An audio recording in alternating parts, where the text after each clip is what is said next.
Baik, terima kasih pemirsa, masih di Damai Indonesiaku. Kita masih ada 2 segmen untuk para guru berinteraksi dengan para jamaah, langsung berkaitan dengan tema kita antara akal dan nafsu, mana yang lebih dominan. Nah, kami persilakan Ustadz Arifin Nugroho untuk bergabung bersama jamaah.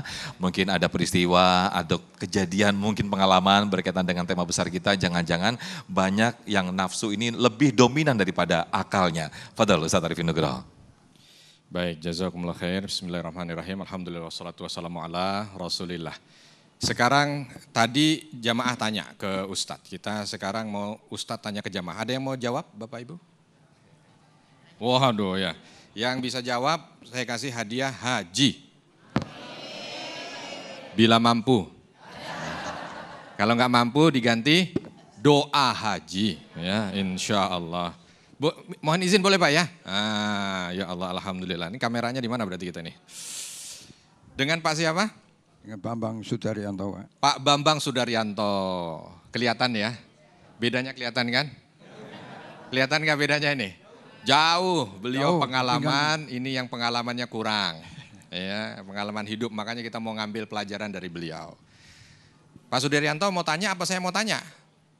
Boleh saya tanya dulu, boleh? Oh, Bapak dulu tanya?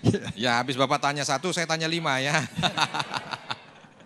Silakan Pak Sudaryanto, menghormati beliau yang dulu Imam Malik itu kalau punya murid, beliau sudah nampak ada putih-putih di rambut, wow itu hormat sekali. Sebab apa? Di antara tanda husnul khotimah itu adalah ketika seorang hamba mendekati akhir ajalnya, akhir hayatnya itu masih betul-betul dekat dengan Allah. Kan Pak Bambang adanya di masjid, berarti tandanya dekat dengan Allah. Coba kalau ada di tempat mancing. Iya kan? Atau mungkin ada di mana? Contoh misalkan. Ya. Berarti mendahulukan akal atau nafsu? Mendahulukan akal atau nafsu? Akal yang dibimbing oleh iman. Tapi juga ada nafsul mutmainnah, keinginan untuk bisa balik kepada Allah Subhanahu wa taala dalam kondisi baik. Pak Bambang saya dulu deh yang tanyalah. Siap. Ya, pertanyaannya. Enak pengajian apa enak naik sepeda? Dua-duanya enak. Wah. Karena untuk naik sepeda adalah menjaga kesehatan. Iya, menjaga kesehatan. Dan pengajian adalah untuk keimanan. Menjaga keimanan tuh. Kan memang lain pengalamannya. Nah. Pak, mohon maaf Pak, pasti yang di sini ngomongnya pengajian. Karena kurang pengalaman. Tapi karena punya pengalaman ya, dua-duanya baik. Jalan, nyebut pasangan. Tapi Pak Bambang suka sepeda? Suka. Nyepeda juga masih? Sudah enggak. Sudah tidak? Karena kakinya sudah anfal Pak. Oh iya, alhamdulillah. Berarti tadi kan itu melihatnya. Jadi kita ketika melihat itu, ini kira-kira mendatangkan kebaikan atau tidak. Kalau orang punya pikiran begitu, maka ini berarti sudah mengedepankan akal baik. Ya. Mau melakukan ini, kira-kira ini baik apa enggak? Kalau baik, dia jalan. Kalau enggak. Ya. Banyak orang narkoba misalkan, itu enggak punya akal. Ya. Sebab dia tahu, semua orang tahu kalau namanya narkoba pasti buruk. Udah ada tulisannya di narkoba, jangan konsumsi ini. Sebab kalau konsumsi ini akan gitu. Ya, tuh macam di Homer juga udah ada tulisannya. Buruk, tapi kenapa kadang-kadang ada yang sudah ada tulisan peringatan buruknya tetap jalan. Kira-kira mendahulukan nafsu atau akal? Itu, alhamdulillah. Ya silakan Pak Bambang. Terima kasih Ya. mau menanya pada Ustadz. Silakan. Jadi gini Pak Ustadz, manusia itu kan ada 3 anatomi ya. Iya. Anatomi dari fisik, kemudian akal, kemudian roh. Ruh. Sedangkan fisik itu kan ada mata. Mata itu ada ayatnya. Iya. Telinga juga ada ayatnya. Allahu Akbar, Allahu Akbar. Ayat sholat, ayat fala. Nah di situ kan kita disuruh sholat dan untuk menjaga kemenangan. Iya. Tapi kadang-kadang kita lagi kerja, wah ini ntar dulu ini apa? Iya. Ada duit nih. Nah. Kalau sholat iya hilang yang beli gitu kan. Kemudian mata juga ada di nur. Ya, di situ kan lihat, wah itu bagus juga tuh. Di sana ada Alphard nih. Saya harus cari uang gimana itu di sana. Betul. Ya. Berarti ada nafsu nih. Ya. Dan akal tidak bekerja nih. Ya. Ya kan? Dan kemudian mulut. Lesan-lesan kita. Lesan-lesan kita nih kadang-kadang hanya saat Ramadan aja. Begitu dikatain, ntar dulu habis maghrib. Tungguin ya. Tunggu habis maghrib. Nah, bagaimana ini untuk menjaga nafsu ini supaya tidak maksiat terhadap semuanya ini. Iya, itu Masya Allah luar biasa ya Pak Bambang. Jadi agar Islam ini lihat ke kamera Pak Bambang tuh, biar dilihat sama cucu. Ya gimana Pak? Jadi Islam, iman dan ihsan ini terpenuhi semuanya. Ya Allah. Jadi semua ibadah-ibadah kita itu secara bisa sempurna, maksimal ya. Memang. Itu aja pertanyaan saya. Iya, pertanyaan kalau orang sudah pengalaman begini. Ya Allah, Pak Bambang tinggal menghitung hari ya Pak Bambang ya, insya Allah. Loh ketawa, padahal yang ketawa kadang-kadang duluan. Terima kasih Pak Bambang. Ya Allah ini Masya Allah ya. Gimana nih kita itu kan ada jasad, ada akal, ada ruh. Tapi kadang-kadang ya kita dengar sesuatu tidak segera. Ada azan gak bersegera. Apalagi kalau di depannya ada apa?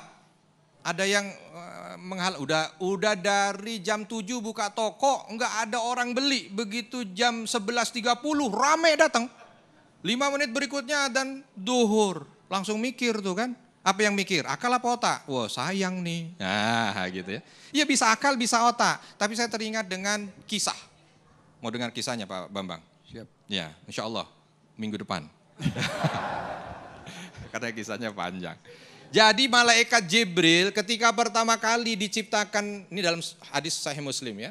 Ketika pertama kali diciptakan surga, Allah Subhanahu wa taala panggil. Lihat surga. Malaikat Jibril disuruh lihat surga. Padahal ini baru pertama permulaan penciptaan. Begitu dilihat motor datang, wah dengan senyuman mereka ditanya, "Bagaimana pendapatmu itu dengan surga?"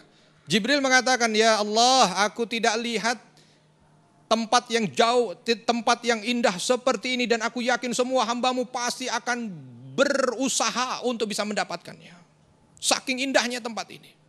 Tapi habis itu murung Jibril ketika ditanya, kenapa murung?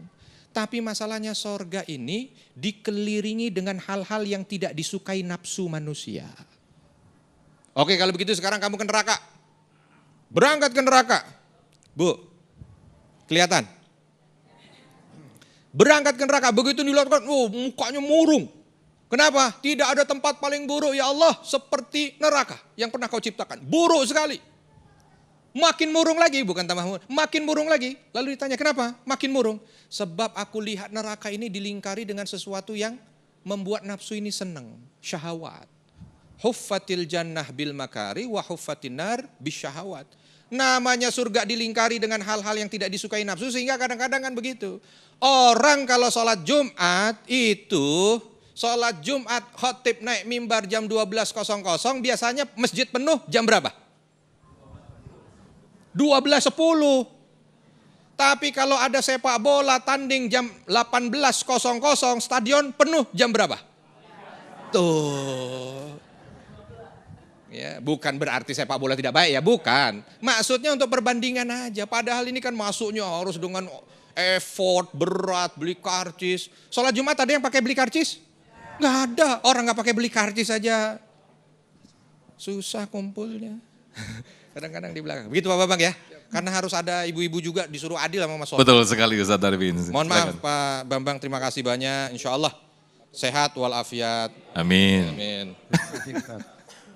Alhamdulillah. Soalnya ibu-ibu dari tadi udah celingak-celingok nih Ustaz Arifin.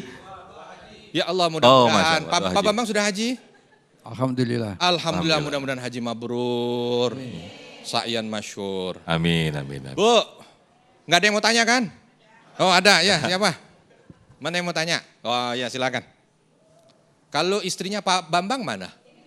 Oh iya. Kok mirip? Jodoh ya berarti ya. Silakan dengan ibu siapa? Saya dengan Ibu Nuni. Ibu siapa? Ibu Nuni. Ibu Nuni ya. Jamaah Majelis Taklim Az-Zikra. Iya. Saya langsung bertanya saja Ustadz. Ya. Saat ini kita kan sering mendengar ya istilah berpikir di luar nalar. Berpikir di luar nalar. Atau bertingkah laku di luar nalar. Iya. Tadi dari Ustadz kan juga ada sampaikan, akal dan nafsu mencerminkan tingkah laku.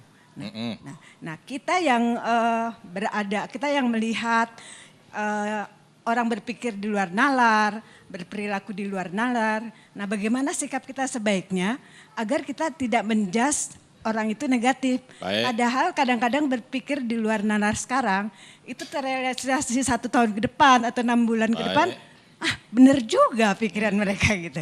Nah, itu gimana? Kita beresponnya supaya positif gitu. Baik. Itu aja. Emang ibu yang suruh tanya? Kan saya yang suruh tanya, ibu tanya malah. Ya kan Mas Sofyan, ini yang tanya saya apa ibunya? Oh tadi Ibunya silahkan. kayaknya. Oh baik, ya udah. Tadi silahkan Ya, Bu katanya. Nuni. Tadi saya masanya SK-nya disuruh tanya. Ya berarti kalau ada yang tanya berarti saya disuruh apa? Disuruh jawab. Ya udah nggak apa-apa dah. Bu Nuni, gimana kita caranya mempertahankan pikiran kita kalau ada sesuatu yang mungkin menurut otak kita itu nggak masuk? Gampangnya begitu kan? Contoh misalkan, ada orang melakukan sesuatu, kita langsung otak ini berpikir, karena memang begitu manusia ini makhluk sosial. Nggak bisa dia cuek dengan apa yang ada di sekitarnya. Ada orang lewat, nggak negor aja, itu otaknya udah muter.